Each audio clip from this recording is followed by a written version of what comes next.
El Evangelio según Mateo. Es de los primeros reportes oficiales acerca de Jesús de Nazaret, su vida, su muerte y su resurrección. El libro en sí es anónimo, pero la tradición confiable más antigua lo conecta a Mateo, el cobrador de impuestos, uno de los 2 apóstoles que Jesús eligió. De hecho, aparece en el mismo libro. Durante 30 o 40 años, los apóstoles enseñaban oralmente y transmitían sus experiencias personales con Jesús y sus enseñanzas que habían memorizado.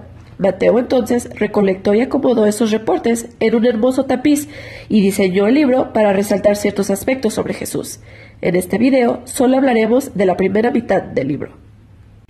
Específicamente, Mateo quiere mostrar cómo Jesús es la continuación y cumplimiento de toda la historia bíblica con Dios e Israel, que Jesús es el Mesías del linaje de David, que es un nuevo maestro con autoridad, como Moisés. Y no solo eso, Jesús es Dios con nosotros, o en hebreo, Emmanuel. Mateo diseñó este libro con una introducción y una conclusión, que funcionan como un marco alrededor de estas 5 secciones en el centro. Cada una de estas termina con un gran bloque de enseñanzas de Jesús. Este diseño es muy intencional y muy interesante. Checa cómo funciona. Los capítulos 1 al 3 comienzan conectando la historia de Jesús a la historia del Antiguo Testamento. Entonces Mateo empieza con una genealogía de Jesús. Resalta cómo es del linaje de David y también es hijo de Abraham, que significa que traerá bendición a todas las naciones.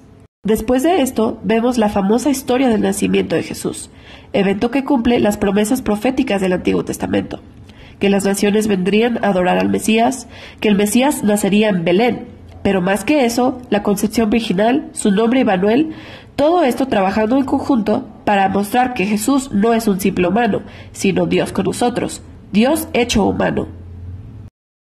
Entonces puedes ver 2 temas claves de Mateo en la introducción. Es del linaje de David y es Emmanuel, pero Mateo también quiere mostrar que Jesús es un nuevo Moisés. Entonces, como Moisés, Jesús salió de Egipto, atravesó las aguas del bautismo y entró al desierto por 40 días. Y después Jesús sube a un monte para compartir sus nuevas enseñanzas. A través de todo esto, Mateo está proclamando que Jesús es el esperado maestro mayor a Moisés, que vino a librar a Israel de la esclavitud, dar nuevas enseñanzas divinas, salvarlos de su pecado y traer un nuevo pacto entre Dios y su pueblo. Este paralelo entre Jesús y Moisés también explica por qué Mateo ha estructurado el centro del libro de esta manera. Estas 5 secciones resaltan a Jesús como maestro y ha creado un paralelo. Jesús como maestro reflejan los 5 libros de Moisés. Jesús es el nuevo maestro autoritario del pacto, quien completará la historia de la Torá. Ahora en la primera sección, capítulos 4 al 7, Jesús entra al escenario anunciando la venida del reino de Dios. Y esto es clave. El reino, en esencia, es la operación de rescate de Dios para el mundo, que se tomará a cabo a través del Rey Jesús. El Rey Jesús ha venido a confrontar el pecado, especialmente pecado espiritual y todo legado de opresión demoníaca, enfermedad y muerte. Ha venido a restaurar el reinado de Dios sobre todo el mundo, creando una nueva familia que lo seguirán, obedecerán sus enseñanzas y vivirán bajo su reinado. Después de que Jesús comienza a sanar a los enfermos y a formar una comunidad, lleva a sus seguidores a un monte y comparte el primer gran bloque de enseñanzas, comúnmente llamado el Sermón del Monte. Aquí Jesús indaga lo que es seguirle y vivir en el reino de Dios, y es un reino invertido, donde no hay miembros privilegiados. Los pobres, los donadie, los ricos, los religiosos, todos son invitados y llamados al arrepentimiento y a unirse a la familia de Jesús.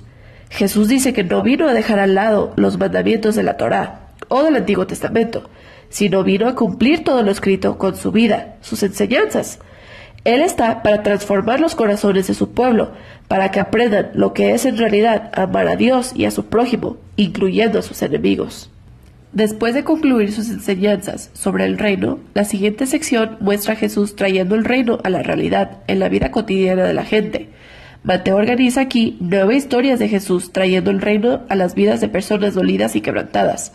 Hay 3 grupos de 3 historias, y todas son de personas enfermas, discapacitadas o en peligro, y Jesús los sana o los salva con estos actos de gracia y poder. Justo entre estos tríos, encontramos dos historias paralelas de un llamado de Jesús a seguirle.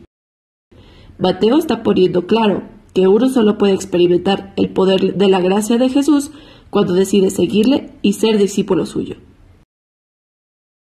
Ahora, después de que Mateo muestra el poder del reino a través de Jesús, Jesús entonces extiende su parámetro, mandando a sus 12 discípulos a hacer lo mismo que él está haciendo. Esto nos lleva al siguiente gran bloque de enseñanza, el capítulo 10. Aquí Jesús enseña a sus discípulos cómo anunciar el reino y qué esperar después. Muchos en Israel están aceptando a Jesús y su reino, pero los líderes de Israel, ellos no, porque perderían mucho al arrepentirse y seguir a Jesús. Así que Jesús sabe que lo van a rechazar y a perseguir a sus seguidores, que es justo lo que pasa. En la siguiente sección, capítulos 11 al 13, Mateo ha recolectado unas historias acerca de cómo la gente está respondiendo a Jesús y a su mensaje. Y los resultados varían. Algunas historias son positivas. La gente ama a Jesús y cree que es el Mesías. Otros son más neutros, como Juan el Bautista, o los mismos miembros de la familia de Jesús, y ponen en claro que Jesús no es lo que esperaban. Y luego tienes a los líderes de Israel. Ellos son completamente negativos, los fariseos y los sacerdotes. Todos rechazan a Jesús. Piensan que Jesús es un falso maestro y que es un mal ejemplo y blasfemo.